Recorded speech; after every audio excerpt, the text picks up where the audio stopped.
Bagyo.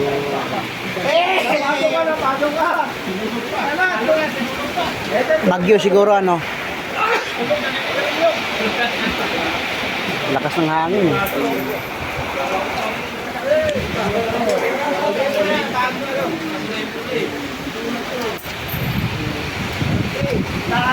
Sarap na tulog. Bagyo.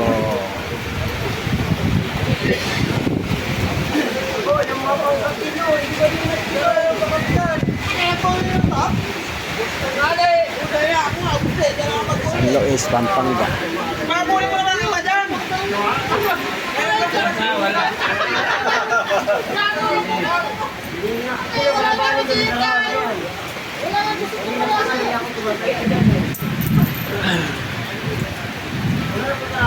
Naabot ng bagyo.